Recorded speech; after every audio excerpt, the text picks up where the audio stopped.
नमस्कार दोस्तों, स्वागत है आपका अपने चैनल अल्टीमेट नॉलेज पर। दोस्तों, आप लोगों को जान करके बहुत ही आश्चर्य होगा, लेकिन ये बात अपने आप में पूरी तरह से सच है कि दुनिया के अंदर जिसने भी हिंदू सभ्यता या फिर सनातन सभ्यता पर वार किया है और सनातन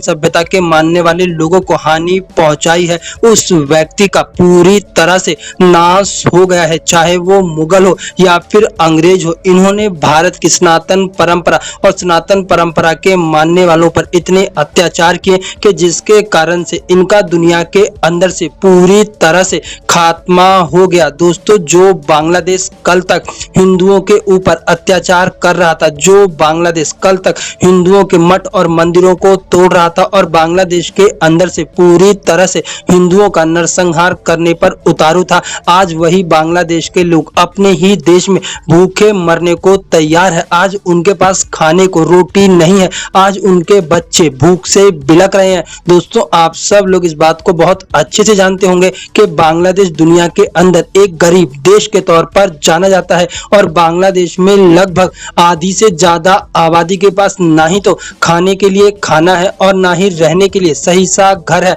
लेकिन इसके बावजूद भी बांग्लादेश के अंदर इस तरह का उत्पात हुआ और साथ ही साथ हिंदुओं के ऊपर इस तरह के अत्याचार हुए कि आज उसकी कीमत पूरा बांग्लादेश चुकाने को तैयार है। दोस्तों, आप लोगों को जानकर के आश्चर्य होगा कि बांग्लादेश के अंदर से एक दो नहीं बल्कि लगभग पूरी 2500 कंपनियां बांग्लादेश छोड़ करके भारत और साथ ही साथ अन्य देशों का रुख कर रही है, क्योंकि वो इस बात को अच्छे से समझ गई है कि बांग्लादेश के अंदर आने वाले लंबे समय तक अब ऐसे ही माहौल रहेंगे और बांग्लादेश के अंदर जो अस्थिरता उत्पन्न हुई है उससे कहीं ना कहीं उनके बिजनेस और व्यापार पर पूरी तरह से ठप्पा लगने वाला है। यही कारण है कि वो 2500 कंपनियां या तो भारत या फिर अन्य देशों का रुख कर रही है, जिसके बाद बांग्लादेश के अंदर वहां पर लोगों के ऊपर खाने पीने का बहुत बड़ा संकट गरमा गया है और साथ ही साथ बांग्लादेश के लोगों के पास ना ही तो रोजी रहेगी और ना ही रोटी रहेगी।